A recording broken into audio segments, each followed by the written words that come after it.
Salut la Team et bienvenue dans Anecdote, un moment privilégié et sympa dans un cadre magnifique. T'es juste là. C'est quoi? On va discuter. Et pour ce faire, j'ai des petites questions que je pioche au hasard. Et la première, racontez comment votre engagement envers la sobriété vous a permis d'atteindre un objectif que vous pensiez autrefois inatteignable.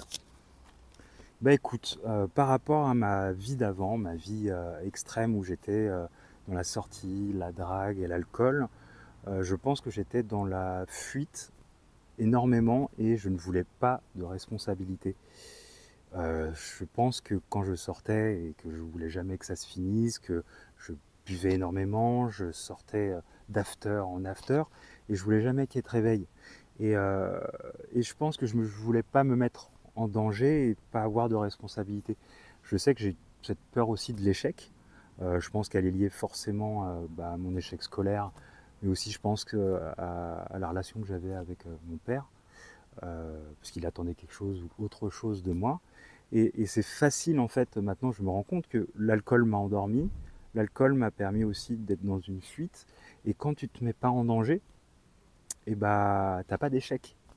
Et ça, je pense que ça m'a permis de tenir. Et dans ce flou-là de sortie, j'avais souvent des idées, hein, parce que ça me faisait tenir aussi, hein, j'avais souvent de super idées, mais que j'avais jamais mis en action. Parce que, euh, parce que j'étais endormi et l'alcool m'a complètement fait voir la vie différemment et j'étais pas du tout dans ce que je voulais être. Et le bonheur qui est arrivé à quel moment? Bah, au moment, un peu de temps après, hein, où je suis devenu abstem, j'ai rencontré ma femme et ma future femme. Et ce qui a été fou, c'est que j'ai été vrai avec elle. J'ai pas triché, j'ai pas été ce personnage de dragueur. Et c'est ce qui lui a plu. Et c'est ce qui m'a plu aussi parce qu'elle a aimé ce qui j'étais. Avant, je jouais ce personnage pour que les gens m'aiment en fait. Je pense qu'il y a cette relation aussi avec ce père et cette reconnaissance que j'avais pas vue pendant cette scolarité. Je recherchais la reconnaissance chez les autres, mais avec ce personnage, et c'était pas moi. Et elle a aimé qui j'ai été. Et ça a été complètement fou cette rencontre, sachant qu'elle a eu aussi un accident, mais ça on en parlera plus tard. Voilà, et ce qui est fou, c'est que dans cette perte de reconnaissance ou cette reconnaissance éphémère, illusoire, avec la fête, la drague et l'alcool, je me suis toujours posé la question de est-ce que quelqu'un qui fuit les responsabilités, est-ce qu'il peut avoir un enfant? Est-ce qu'un enfant, parce que je me suis considéré comme un enfant avant, je voulais pas de responsabilité, j'esquivais toute contrainte, et je voulais rester dans ce monde un petit peu illusoire que me créait l'alcool.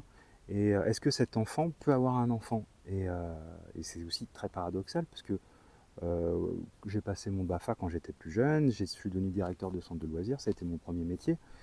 Et, mais c'est souvent les enfants des autres, c'est pas les miens. Et ça, c'est plus simple, forcément. Et cette rencontre merveilleuse qui a été l'amour de ma vie m'a offert le plus beau cadeau du monde, et c'est d'avoir un mini nous, à moitié elle, moitié moi. Et ce bébé a été une révélation parce que moi qui me faisais tout un pataquès de mais comme je suis comme ça, est-ce que je pourrais réussir ou quoi que ce soit, en fait d'être devenu abstem, les choses sont devenues normales en fait, parce que je réfléchissais plus dans le paraître, je réfléchissais plus avec la tête, en fait c'est le cœur qui parle. Et cette bénédiction qui est ce petit loup qu'on a appelé loup, qui est juste mon kiff de ma vie, heureusement que je suis devenu abstem, parce que j'aurais jamais découvert ce bonheur ultime, quoi. Et bien sûr que être parent, on le sait pas, mais je pense qu'il faut se faire confiance. Il faut aller à l'instinct, c'est instinctif, et quand tu fais les choses avec le cœur, ça fonctionne.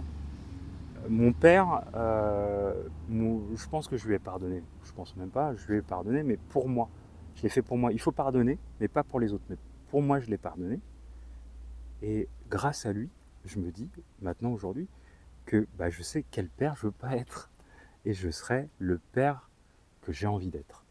Et pour moi, c'est la plus belle chose du monde et quelque chose que je pensais, mais pas une seconde, pouvoir vivre dans ma vie. Mais d'être venu à Abstem, bah, ça m'a permis de vivre ce grand bonheur. Voilà, bah écoute, est-ce que tu as eu un enfant? Prends ton temps. Abstem, c'est cool. Dis-moi en commentaire là, quelle est la chose depuis que tu es devenu Abstem, t'a fait vivre quelque chose d'exceptionnel comme moi, inatteignable, que tu pensais avant inatteignable, mais que maintenant, eh ben c'est easy. Allez, salut la Abstem.